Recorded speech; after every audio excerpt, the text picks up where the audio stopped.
How to learn English fast. Have you ever wondered if you could learn English in just 2 years? It's a common dream for many, driven by career goals, personal interests, or plain curiosity. But is mastering such a complex language in such a short time really feasible?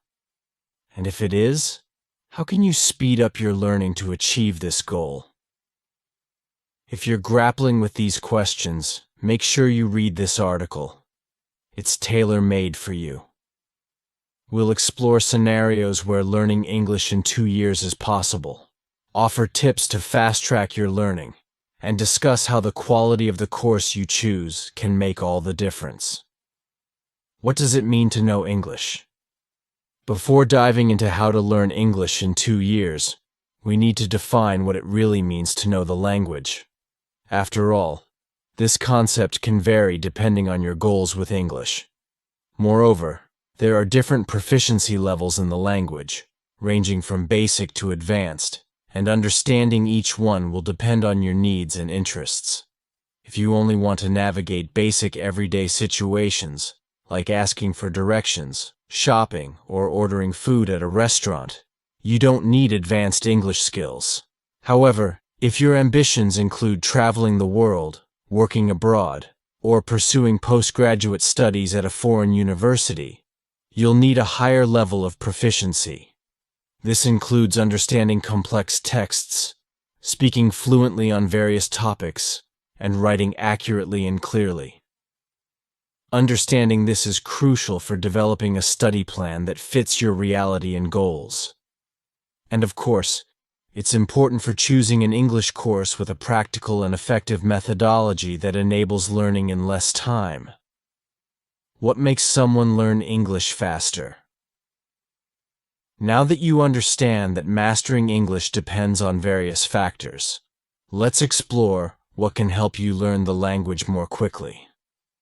There are several factors that directly influence your learning pace, such as language familiarity. Firstly, the more you're exposed to English, the easier it becomes to absorb its structures, vocabulary, and pronunciation. But it's more than that.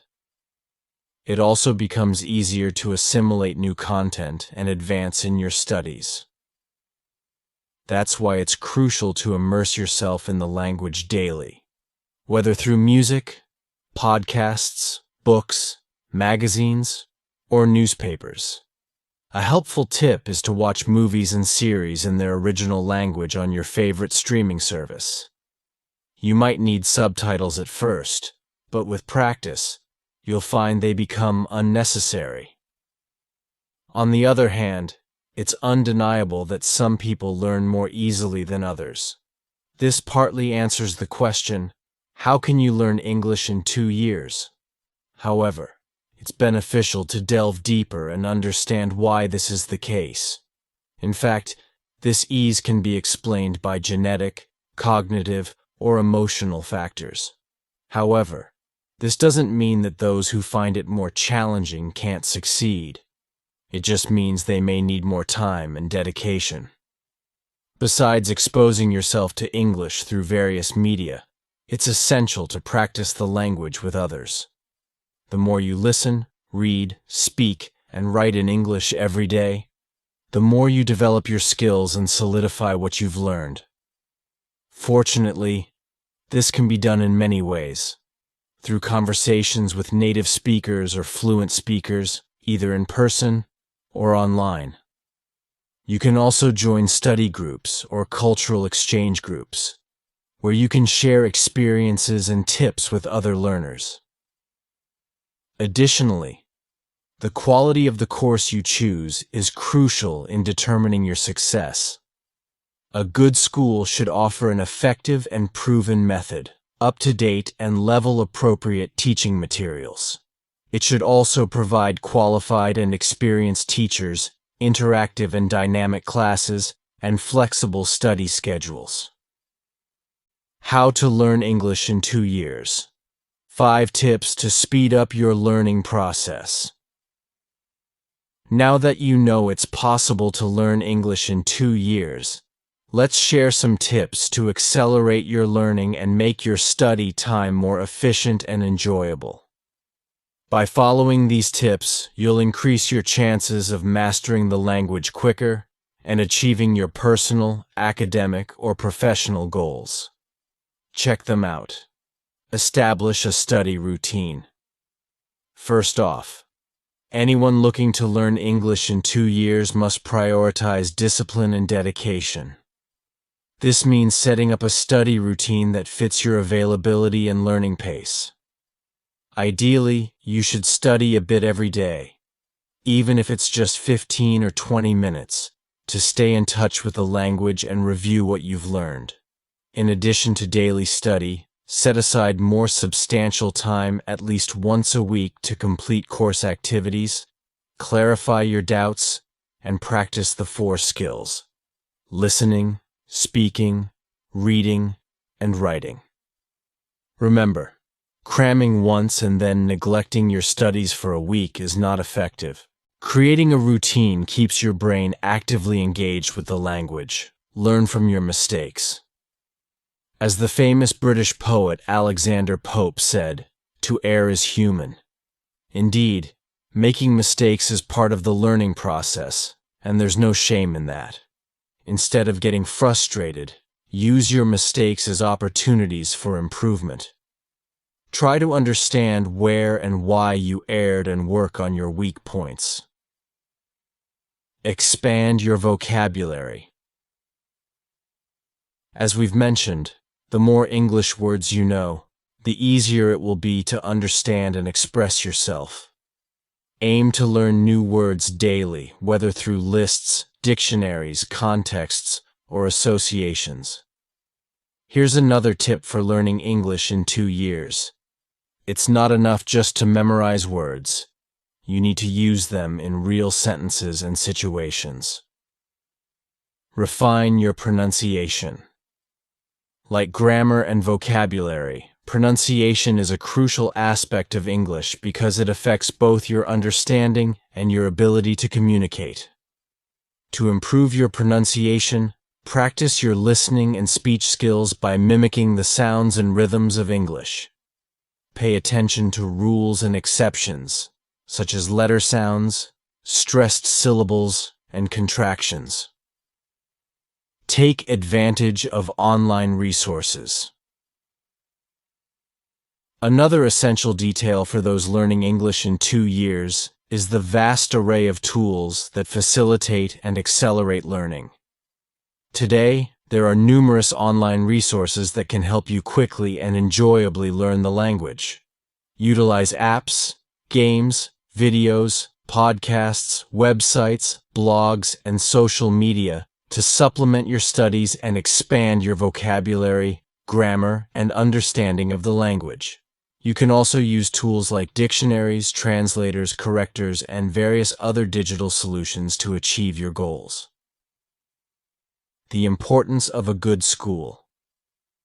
Now that you know how to learn English in 2 years, it's important to realize that one of the best ways to do this is with the support of a good school.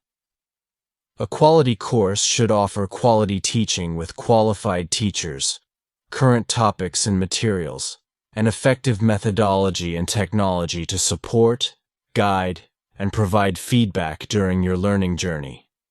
If you're looking for a good English school, EF English Live is a top choice. As the largest online English course in the world, we have over 50 years of experience in the language market and millions of satisfied students. With us, you can study wherever and whenever you want, with 24/7 live classes, interacting with native teachers and students from around the globe. You can also learn at your own pace and according to your availability, accessing course content on your computer, tablet, or phone through a modern and intuitive platform. So, don't waste time and make your dream of learning English in 2 years a reality with EF English Live. You'll find that it's possible, easy, and most importantly, worthwhile. 10.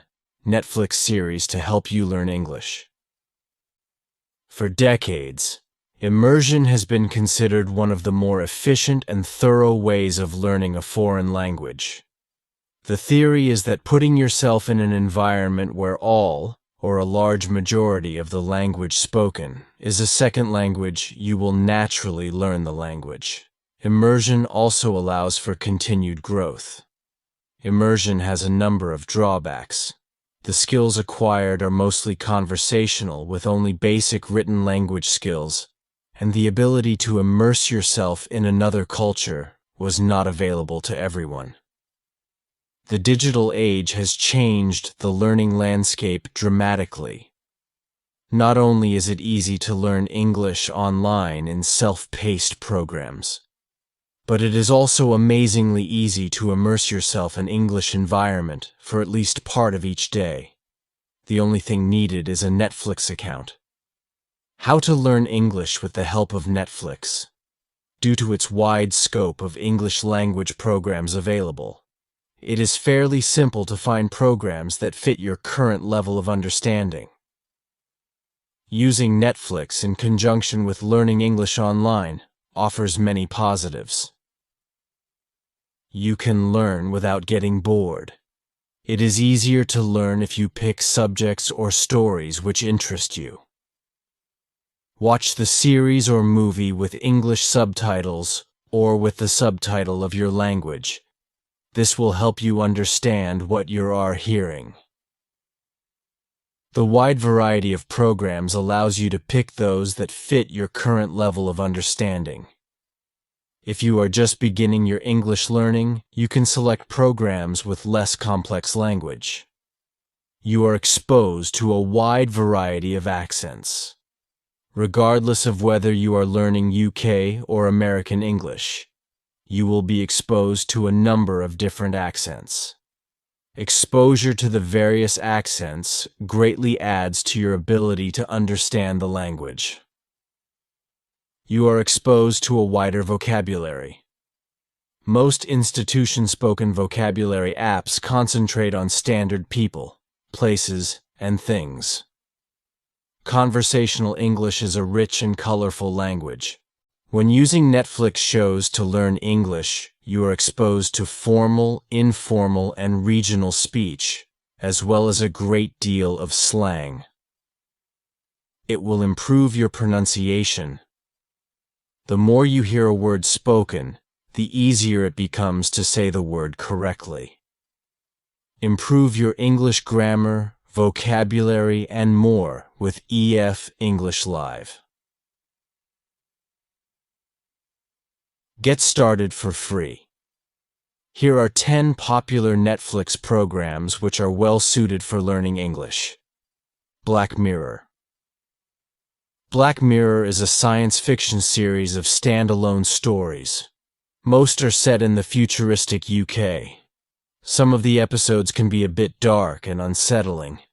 Black Mirror features a number of accents, words used in new and unusual ways, along with a decent amount of slang and regional expressions. The Haunting of Hill House. The Haunting of Hill House is a paranormal thriller that focuses on Hugh and Olivia Crane and their 5 children. The story begins in 1992 when the Cranes buy a mansion, Hill House, in order to renovate it and sell it. An increasing series of paranormal experiences eventually force the family to flee. 26 years later, the family reunite and are forced to confront how the event at Hill House affected them. The Last Kingdom. The Last Kingdom takes place in the 9th century and tells the story of the Kingdom of Wessex's fight to ward off the attacks of Viking Danes who have steadily attacked and plundered other Anglo-Saxon kingdoms, leaving Wessex as the last stronghold against the Danes. The series offers lots of action and has experienced a steady increase in the blood and guts budget over its lifetime. The series is also rich in plots and subplots. Chilling Adventures of Sabrina.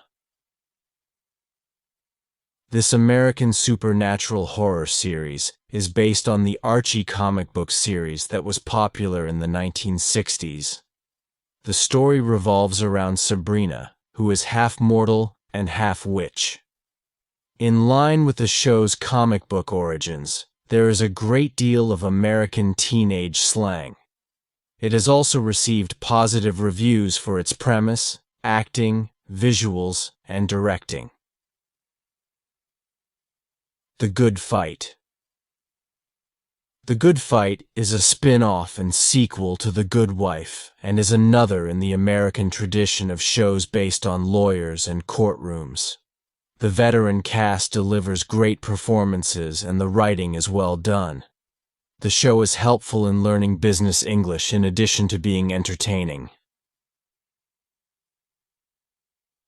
The Crown. At one point, the Queen was a young newlywed. The Crown is a well-respected and well-reviewed drama which focuses on Queen Elizabeth's early life. The writing, the sets, and the dialogue are elegant, as are the refined British accents that dominate the series. Orange is the New Black centers around Piper, an upper-middle-class suburbanite who ends up in prison after committing a misdemeanor. The prison is filled with felons from different cultures, ethnicities, educational levels, and characters. Each episode is filled with American slang, in addition to a compelling storyline. Improve your English grammar, vocabulary, and more with EF English Live. Get started for free Stranger Things. Stranger Things is the perfect program for sci-fi fans. The horror comedy set in the 80s centers on a group of friends and a mysterious girl who enters their life. Her arrival leads to a number of supernatural events. The show's soundtrack is loaded with 80s hit songs, as well as a lot of American slang from that era, much of which is still around and is frequently found in novels from the period. Ozark is a classic criminal story and revolves around a financial planner from Chicago who is forced to flee to the Ozarks, a rural vacation area in the middle of the U.S., after his criminal clients discover he has been stealing from them. The story is not exactly new, but is well told, and the dialogue is easy to follow. 13. Reasons Why, for 13 Reasons. This show deals with the controversial issue of teenage suicide. Despite the show's gloomy storyline, it is one of the most popular Netflix series. The storyline is compelling, and the use of current English, including slang, makes it a valuable learning tool. Final tips when learning English with Netflix. When using Netflix to learn English alongside your regular English online classes, following a few simple tips will make the experience better. Choose a title that meets your current English language ability. When watching, pay full attention to the program. Avoid the desire to multitask. Take notes of anything word or phrase that is giving you problems. Choose a series that you think you will enjoy. The more engaged you are with the story, the more you will learn. Do not watch your favorite series or movies dubbed. 10 top study tips for passing your English exams. There are 3 stages to learning a new skill, such as studying TOEFL or TOEIC to improve your English in college or the workplace. At each stage, study tips can make your work easier and more successful. Firstly, you need to acquire the words, grammar, and structures of the language. As you go along, you need to use the language, which is one of the best ways of learning it as well. Finally, as with many things we study, there is likely to be some form of examination to pass. That is what is used to confirm our level of competence with our new language. Often, This is where TOEFL or TOEIC becomes your assessment process. Passing an exam can be very different from speaking a language. While learning to pass a test is not as important as possessing the knowledge and skills it being tested, nevertheless, it is an important step on your road to success. Using the study tips listed below will help your acquisition of English. Here are our 10 top study tips to help you when you study English online, whether it is for TOEFL or TOEIC, or indeed any other form of English course. 1. Write a timetable. A timetable is a really useful tool to helping you to pass your exam. It provides a framework to the revision you need to do. It helps you to plan your time carefully. It is of great use in making you identify those areas on which you need to work. The best way to prepare a timetable is take a diary, or an Excel worksheet, or even a hand-drawn grid. Start from the day of your exam and list the days backwards from there. Next, on a separate sheet, make a list of everything on which you might be tested. For those areas in which you are really confident, you need to do nothing, as you can pass these areas already. Everything else should be divided up between the time you have. Try to work for 2 to 3 short, say 40-minute sessions per day, but remember to build in times for breaks. As you tick off the days on your timetable, a sense of achievement comes about which really helps your confidence. Of course, while a timetable is an excellent tool to use for preparation of exams, it is also a good way to organize your everyday study to help you spread your workload. 2. Do your homework. Of course, everything you do in preparation for your exams is homework, but certain types of questions and tasks come up more often than others. Your lecturers will often give you a collection of past questions, or you can find them online. It is a great study tip to practice getting perfect answers to these questions. You can even learn them off by heart. Just remember to adapt your answers to the question that is actually set in the real exam. 3.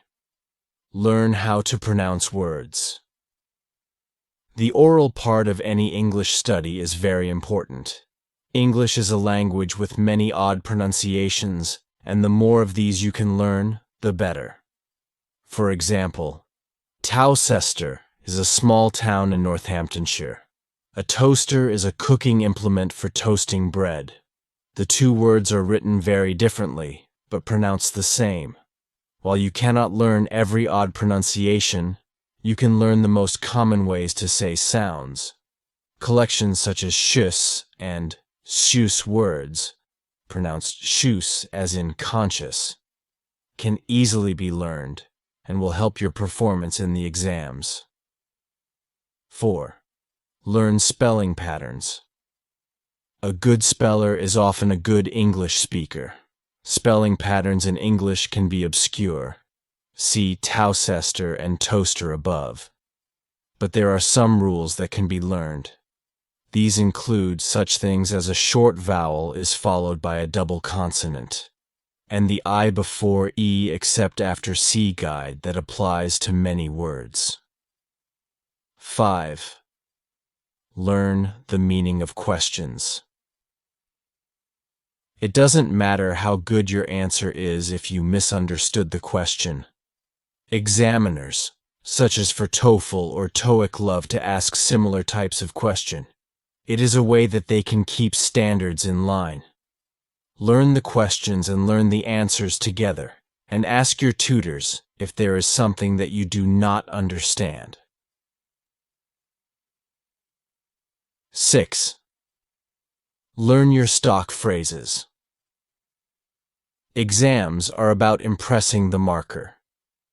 Study is about becoming as competent as you can be. Little impresses more than the accurate use of a good phrase.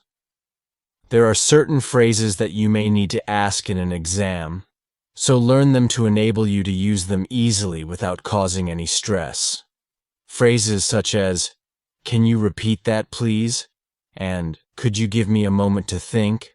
are good for oral tests, while linking phrases such as "on the other hand" and "under certain circumstances" are the kind of phrases that might come up in your written tests. 7. Make a list of vocabulary and learn it.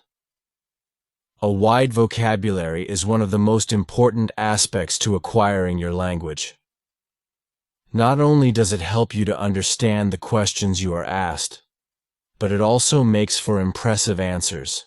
Once again, by looking through old work exercises and exams, you can get to know the types of vocabulary examiners choose to use, and the words that look impressive in your answers.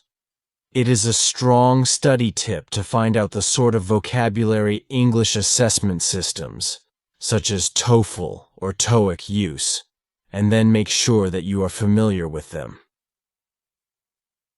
8. Immerse yourself in the language. The second best way to improve your English is to immerse yourself in the language. By that, we mean read widely. Newspapers, online articles, books, magazines. We also mean doing things like watching TV, listening to English language music, and so on.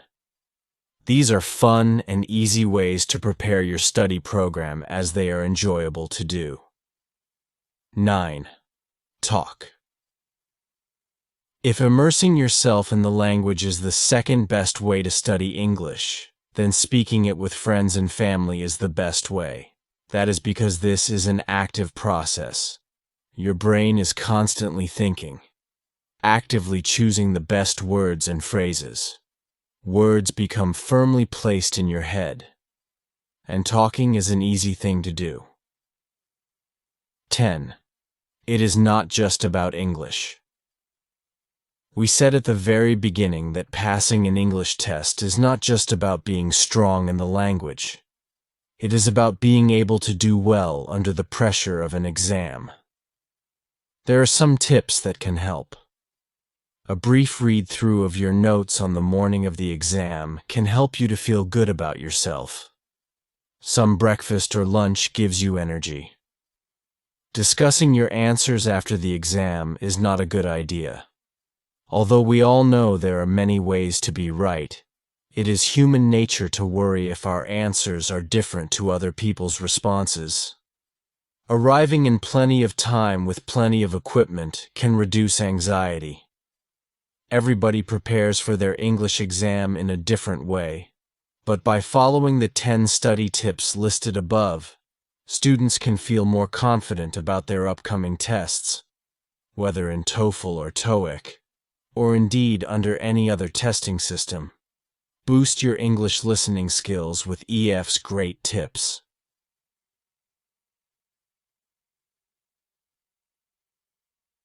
Listening can be difficult when you are learning English. Different accents, new words, and people speaking quickly can all leave you confused. But don't worry.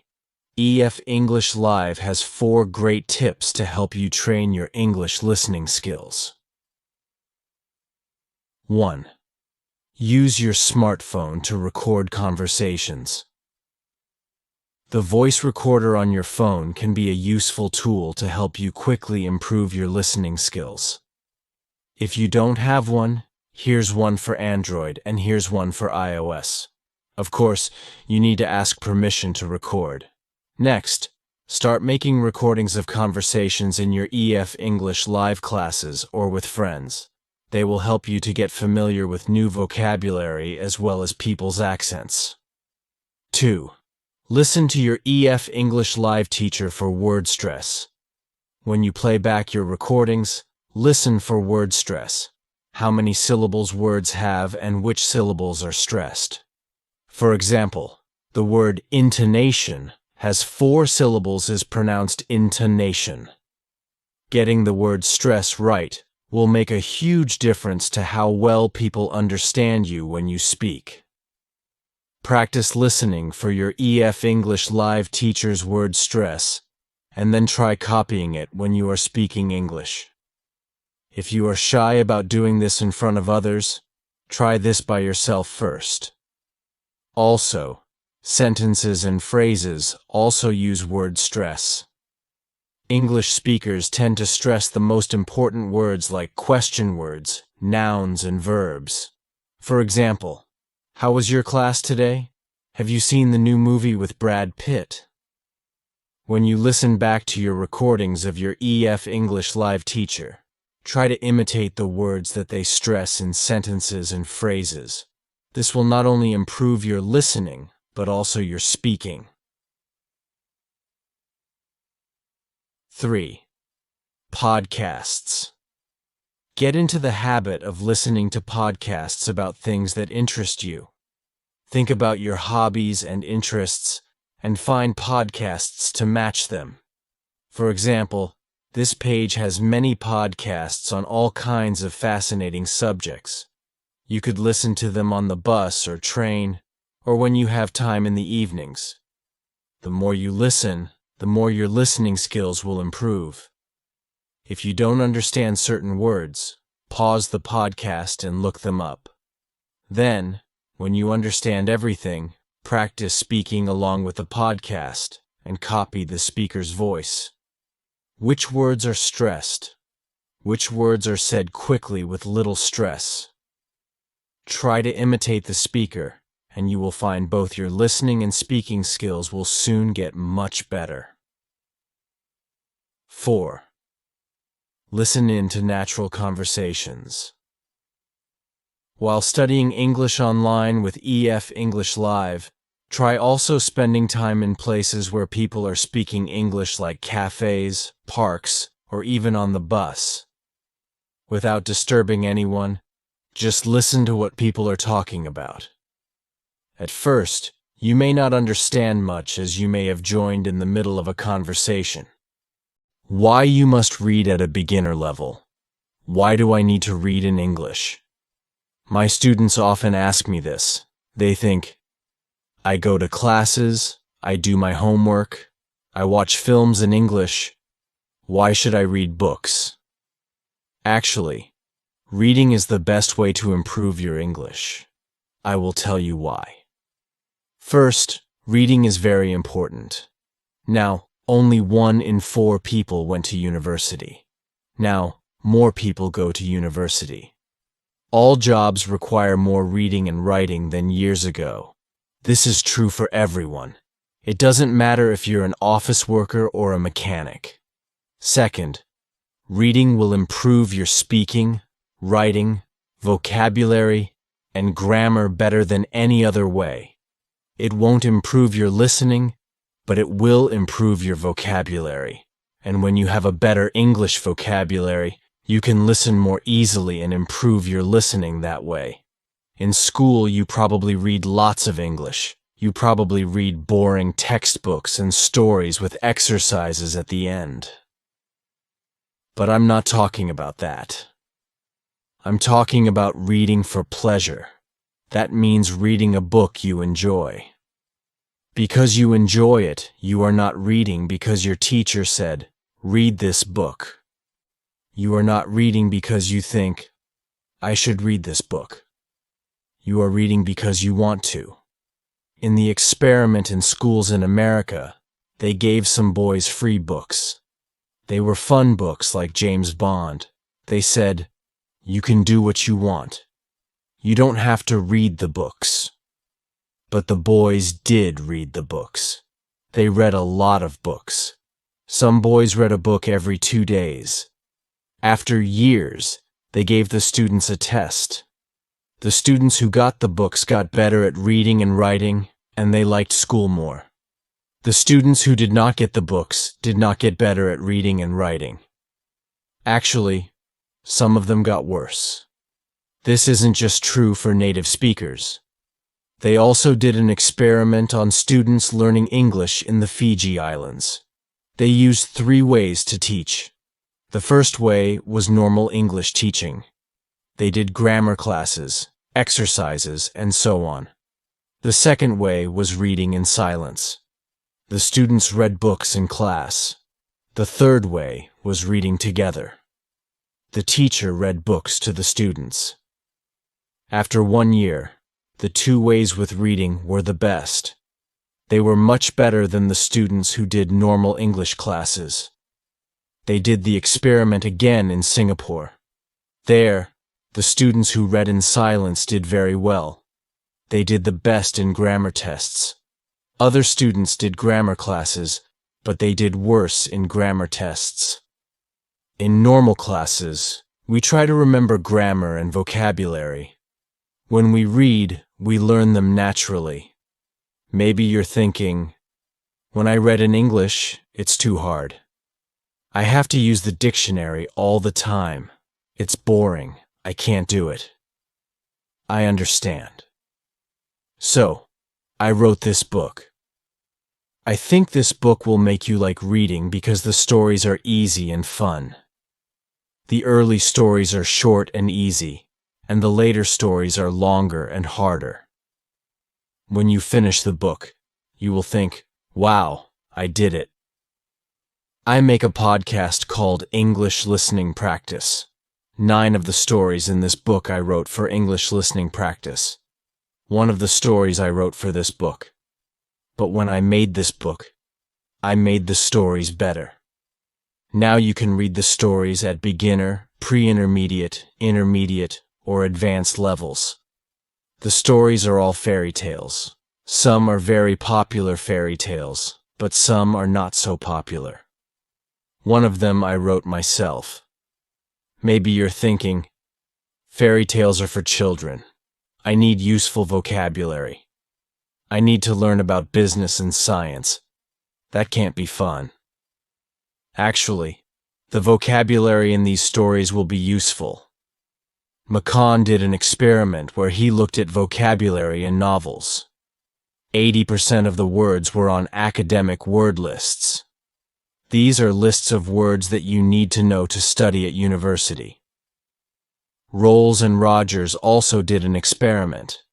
They said, if students read 1,000,000 words of science fiction, will they learn important science words for studying at university?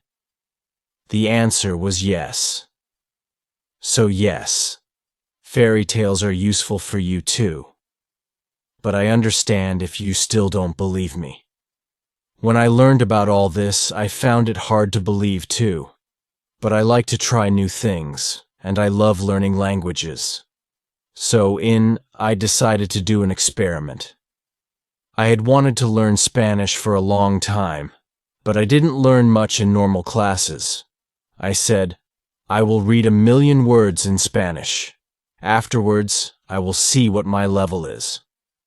1,000,000 words is about 40 novels. So it was a lot of work. I started with very easy reading like this book.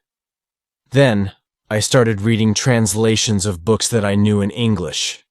For example, I have read Harry Potter and Game of Thrones in English, so I read them in Spanish too. Finally, I read new books in Spanish. I read Latin American authors. That means writers such as Isabel Allende, Luis Jorge Borges, and Manuel Puig. I love them. I also listened to podcasts, but I always read the transcripts and added the words to my goal. After I finished reading 1,000,000 words, I wrote and talked to native speakers. I was at an intermediate level. I could understand almost everything I read. I could understand people when they spoke clearly, and I could have conversations. I had spent most of my time reading, not speaking. In 1 year, I learned more than most students learn in 2 years. I didn't try to remember grammar and vocabulary.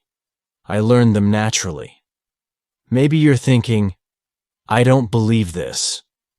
Or maybe you're thinking, wow, I'm going to read for hours every day. But I have to say something very important. You must read books that are easy and fun.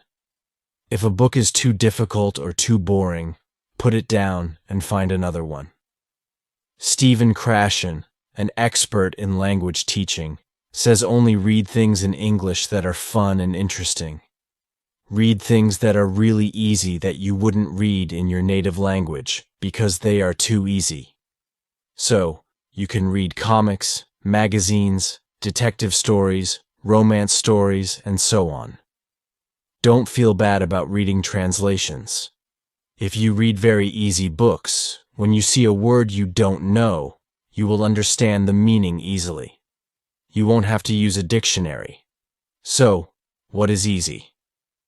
Experiments show that you should understand at least 98% of the words in a text. 98%. That's so high, I know. But let me show you an example. Here is a text where 50% of the words are not real words, so you should understand 50% of the words. Jerry flew Ed out of bed and opened the curtains. He beamed to himself as he made breakfast. He made coffee and put butter on his puffer. Someone called his phone and he picked it up. He was very surprised by who was tungling, so his Vinky fell on the floor. Is that easy to understand? Could you read a whole book of that? Here is the same text, but only 2% of the words are not real, so you should understand 98% of the words. Jerry jumped out of bed and opened the curtains. He sang to himself as he made breakfast. He made coffee and put butter on his toast. Someone called his phone and he picked it up. He was very surprised by who was calling, so his Vinky fell on the floor. How was that? You probably didn't understand everything, but it was more fun to read than the first text. That's why reading for pleasure is so great. Maybe you don't understand everything, but you understand enough to follow the story, and you don't have to pick up a dictionary. So, if you find that this book is too hard, read something easier. If you find it boring, read something more fun. I know that not everyone likes my writing, and that's okay. Find a book that is good for you. When we have fun, we learn much more. Because I want this book to be fun, it has no exercises in it. I thought about adding them after each story, but I don't think it's a good way to spend your time. Instead, you should read more. Read for pleasure. If you finish this book, you can try the level above because you already read the stories. You will know them well, and it will be easier to understand. But maybe when you finish this book, you will love stories. I hope so. If you do want to read more, you can listen to my podcast, English Listening Practice. I write a new story every week with audio and text, and there are over 100 episodes for you to listen to. Happy reading and happy learning. Why you must read at an intermediate level? Why do I need to read in English? I get this question a lot from students. They argue that as long as they're going to classes, doing their homework, and watching films in English, there's no need to sit down with something as boring and old-fashioned as a book. Well, to put it simply, they're wrong. In fact, reading is the best thing you can do to learn English, and I'm here to tell you why. Firstly, reading skills are more important than ever, whether that be in English or your native language. And only 1 in 4 people went to university. Now it's 1 in 3. All jobs, from office workers to mechanics, require far more reading and writing than a century ago. The competition is higher, and readers win. Secondly, reading is the best way to improve proficiency in English overall. Yes, you heard me right. Reading will improve your speaking, writing, vocabulary, and grammar far more efficiently than any other method. It won't improve your listening skills, but it will give you the vocabulary necessary to train your ear quickly. But it's not just any reading we're talking about. In school, you probably read lots in English. Boring textbooks and stories with exercises at the end. No, we're not talking about that. We're talking about reading for pleasure. That means reading a book because you enjoy it, not because your teacher told you to, not because it's what you're supposed to read to improve your English. No questions, no book reports, just pure pleasure. Yeah, right, you're probably thinking that's too good to be true. Let me show you. An experiment was carried out in juvenile delinquent reform centers in America. One group of the students was given free books. They made sure they were exciting books that would appeal to young boys, such as James Bond. But unlike most reading programs, they were not required to read the books. They were simply given them. They could throw the books away, give them back, or draw on the pages, and nobody would punish them for it. But the boys did read them. They read a lot of them. Some of them read a book every 2 days. At the end of 2 years, they tested the students. Not only did their reading and writing greatly improve, so did their attitude toward school. But the students who were not on this program stayed the same. In fact, some of them got worse over the 2 years. This isn't just for native speakers either. A study of English as a second language, ESL students in the Fiji Islands, looked at 3 methods: traditional English teaching, sustained silent reading, which means reading in silence for a long time, and a more conventional reading program, where the teachers read aloud to the students.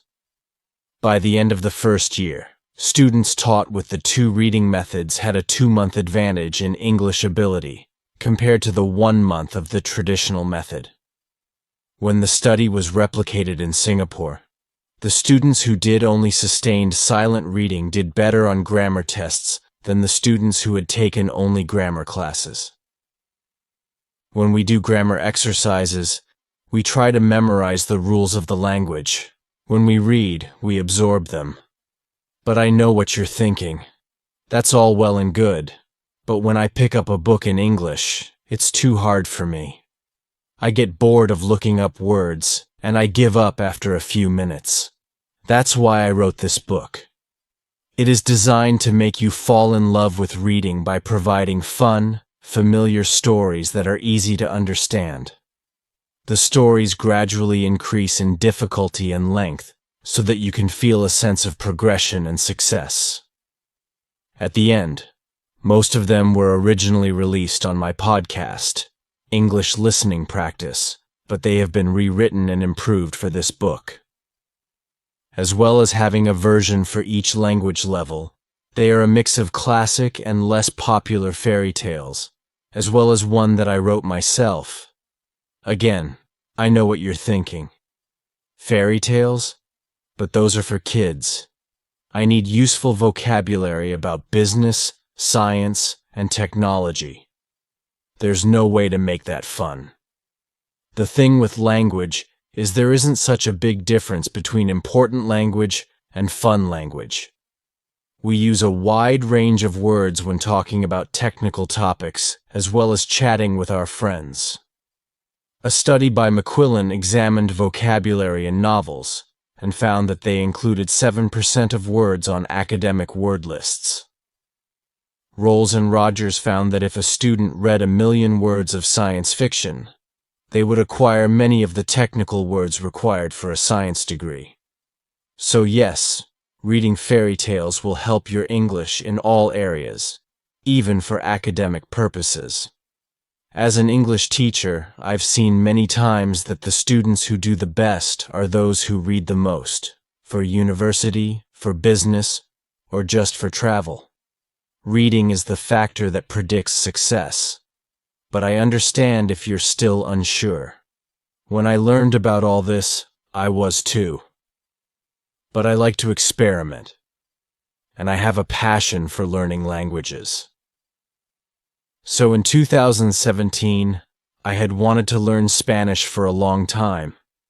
But aside from struggling with Duolingo and not really learning anything, I hadn't made a serious attempt.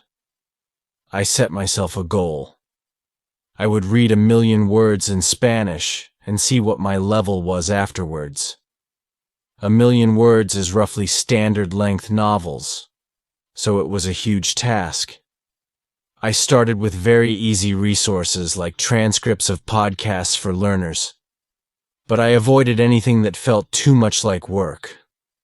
Once I'd learned the basics, I started reading translations of books that I knew in English, such as Harry Potter and A Song of Ice and Fire. You might know it as Game of Thrones. Finally, I was ready to move on to completely new books, and I fell in love with Latin American authors such as Isabel Allende, Luis Jorge Borges, and Manuel Puig. With the reading, I also listened to podcasts, but I always read the transcripts and counted the words as part of my reading. After I achieved my goal, I tested myself by writing and talking to native speakers, and found that I was at a decent intermediate level. I could understand almost everything I read, clear speech, and have conversations at a comfortable level. Even though I had barely spoken the language since I started learning, I had been learning for about a year and had made more progress than most students make in years. I didn't memorize the vocabulary and grammar rules. I absorbed them. By this point, you're either thinking this is all complete nonsense, or you're super excited and ready to start reading for hours a day. But the next thing I'm going to say is extremely important. You must read books that are easy and fun. If a book is too difficult or too boring, put it down and find another one. Stephen Krashen, an expert in the field of second language acquisition, says to read only material in the second language that is genuinely fun and interesting. Material that is so easy that you probably feel guilty reading it in your primary language. This is your excuse to read comics, magazines, detective stories, romances, etc. There is no shame in reading translations. You want to be reading a book so easy that when you see a word you don't know, you can understand the meaning from context. Research has shown that in order for this to happen, the text needs to be at least 98% known words. That's so high, I know, dear reader. But let me show you an example. Here's a text where I've replaced 50% of the words with nonsense words. Is it 50% comprehensible? Jerry flirted out of bed and threw open the curtains. It was a beautiful day. He beamed to himself as he did his daily routine, pouring coffee and buttering Puffer. But then his phone rang, and the person tling was so unexpected that he dropped his Vinky on the floor. Is that easy to understand? Could you read a whole book of that? Here's the same text, but 98% comprehensible. Jerry jumped out of bed and threw open the curtains. It was a beautiful day. He sang to himself as he did his daily routine, pouring coffee and buttering toast. But then his phone rang, and the person calling was so unexpected that he dropped his Vinky on the floor. How was that? Even if you couldn't understand everything, I bet it was far more enjoyable to read than the first text. And that's the magic of reading for pleasure. Even if you didn't understand everything, you got enough to follow the story and keep going without having to pick up a dictionary. So if you find that a book is too hard, put it down and read at a lower level. If you find it boring, go read something else. Yes, I'm giving you permission to stop reading my book. I know not everyone likes my writing style, and that's okay. Find what works for you. As you read, focus on the meaning of the stories, and don't sweat it if you don't understand every single word. Just relax, and try to get lost in the pages. Believe it or not, when we have fun, we learn far better. The levels of these volumes are based on the Common European Framework of Reference, a system for defining language levels. You'll know them as A1, A2, B1, B2, C1, and C2. Although these books only cover A1 to C1, if you're at A1 level, you probably need more guided teaching before you start reading. And if you're at C1 level, then you can start reading books for native speakers. A great strategy if you don't feel confident about your reading ability is to start with the beginner level of the book and reread it level by level, going all the way up to advanced. This will allow you to really absorb the new language and gradually increase the difficulty.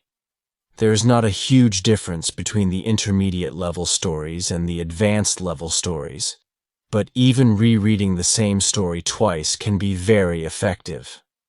We need to repeatedly encounter new words and phrases before our brain can really understand them. Finally, this book has no exercises in it. I considered adding them after each story, but it would contradict everything I just told you. The most effective way to spend your time is reading for pleasure, and exercises distract from that. If, however, you finish this book and find yourself wanting more stories, do go and listen to my podcast, English Listening Practice. I publish a new story every week with audio and text, and there are over 100 episodes for you to listen through. Happy reading and happy learning.